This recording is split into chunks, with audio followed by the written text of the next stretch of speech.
Hello everyone, my name is Felicia and I'm currently enrolled in the ITOD module. Today, I will be delving into the critical issue of reducing disinformation and fake news in Singapore. Throughout this presentation, I will highlight the challenges this issue poses and share how I apply the design thinking process to create effective strategies to mitigate their impact. Let's begin by defining disinformation and fake news, and then explore why they have become such pressing concerns in today's world. Disinformation and fake news have become major challenges around the world, and Singapore is no exception. The spread of false information can undermine public trust, break down social unity, and even threaten national security. In a multicultural society like Singapore, where maintaining social harmony is so important, addressing this issue is even more critical. By understanding the nature and impact of disinformation and fake news, we can develop effective strategies to reduce them. Let's take a closer look at what this misinformation, disinformation, and fake news means and clarify the differences between these terms. Misinformation refers to false information that is shared unintentionally without the intention to deceive.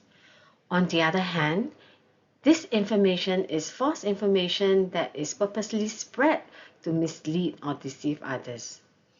Fake news is a specific type of disinformation where made-up stories are presented as real news, often stir emotions and spread propaganda. Understanding these distinctions is important because it helps us recognize the different kinds of false information and their potential effect on society. Now, let's take a closer look at the impact of fake news in Singapore. This chart illustrates that a significant portion of Singapore population spend over 7 hours online each day, searching for information and news. With such an abundance of digital content, the threat posed by fake news becomes increasingly serious. Fake news undermines social by eroding trust in institutions, fostering divisions, and posing threat to national security. In Singapore's multicultural landscape, it can severely disrupt social harmony. From an economic perspective, it can destabilize businesses, particularly in critical sectors like healthcare and finance. Additionally, fake news can dire consequences for public health, as evidenced during the COVID-19 pandemic, when misinformation hinders effective health responses. These challenges underscore the urgent need to address fake news. Let's explore how the design thinking process can be leveraged to develop solutions to this pressing issue. The design thinking process is a user-centered approach to problem solving made up of 6 stages.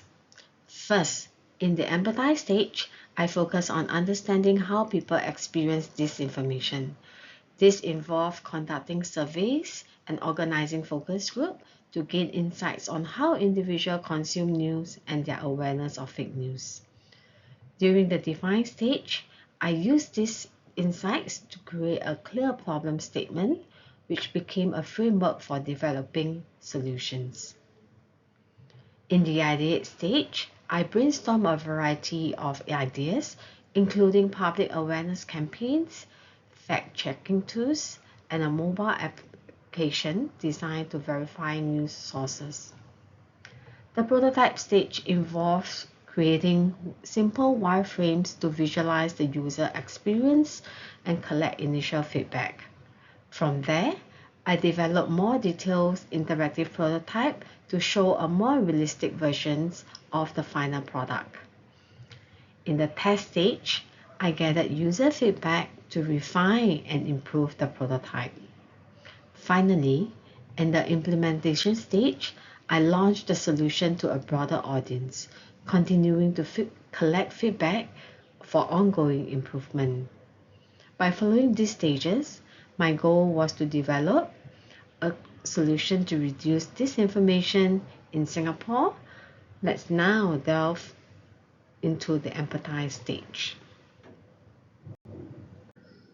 In the empathize stage, I conducted research, surveys, and organized focus groups to understand the impact of disinformation on public.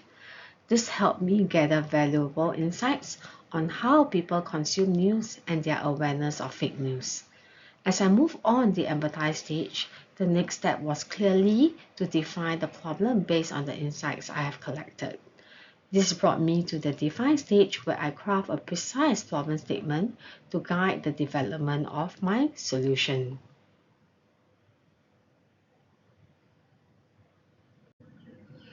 In the define stage, I develop a clear problem statement, which is false information and fake news in Singapore pose significant threat to social stability, public trust, and the well-being of individuals. The spread of false information driven by widespread internet use and social media erode trust in reliable news sources and government institutions. This stage helped me refine the focus and establish clear objective for my solution. With a well-defined problem statement in hand, I move on to the next stage, which is the ideate stage. In the ideate stage, I brainstorm a variety of innovative solutions to tackle the spread of disinformation and fake news. In the ideate stage, I brainstorm several innovative ideas to tackle the issue of disinformation. A range of innovative solutions was proposed to address the spread of misinformation. One key idea was the launch of public awareness campaign, which would focus on educating public about how to identify and avoid fake news. These campaigns would engage community through outreach efforts, helping individuals become more discerning consumers of information. Another crucial component was the development of fact-checking tools designed to empower users to verify information they encounter, especially on social media platforms. By promoting these tools, the goal was to foster more informed decision-making in the digital age. Additionally, a mobile app was envisioned, which would not only verify the credibility of news sources by providing credibility scores, but also offer interactive features to teach media literacy. This app aimed to equip younger generation with the skills they need to navigate the complexity of news and information. After evaluating these ideas, I selected the mobile app as the most promising solution. It effectively combines fact-checking capability with educational features such as games, which were incorporated into low and high fidelity wireframes and prototypes to gather feedback and refine the concept. In the prototype stage, I start by developing low and high fidelity wireframes for the mobile app. This simple layout were key in mapping the app structure and flow. The goal was to ensure the app would be user-friendly from the start, with each wireframe outline essential elements like buttons, menus, and features, which was strategically designed to address the core problem we aim to solve. As a part of the design process, I also created color swatches to identify the right color palette for the app.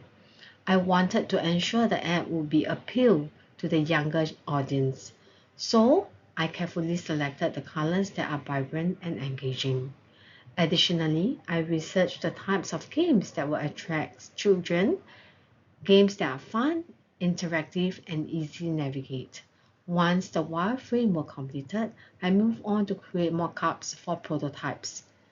And now, I'm going to delve into this mockup to highlight the design enhancement and interactive features, bringing the app closer to its final versions. In this stage, I developed prototypes of the mobile apps, building on the initial wireframes with more details.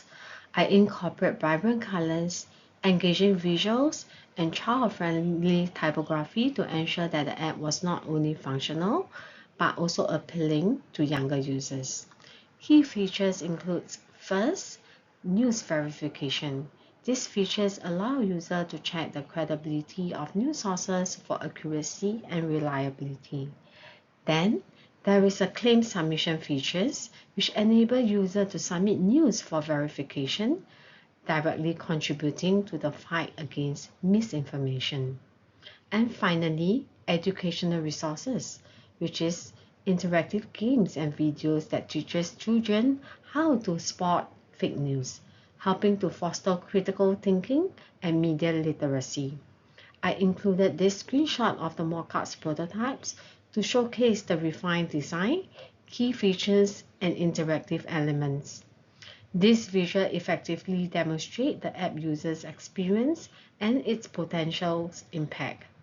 With the prototype completed, I moved into the test stage where I gathered user feedback to evaluate the app usability and effectiveness. This feedback was crucial in identifying areas for improvement, ensuring the app was functional, user-friendly, and engaging.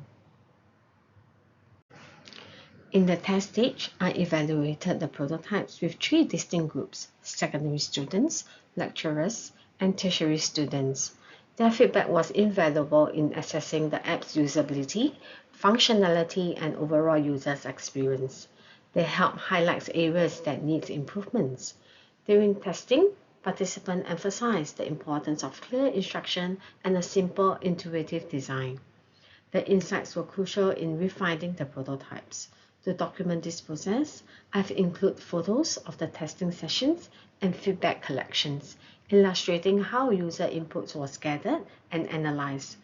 Testing also uncovered challenges in meeting diverse users' expectations and ensuring the app's accessibility. I addressed this by iteratively adjusting the design based on valuable suggestions I received. With this feedback in hand, I moved to implement stage where I launched the beta prototype to a broader audience. This process of gathering feedback didn't stop there. Additional input continues to drive further enhancement to the app. In the implementation stage, I launched the beta version of my mobile apps and closely monitored its performance. To start, I released it to a selected group of users, specifically chosen to provide valuable feedback and help identify areas for improvement.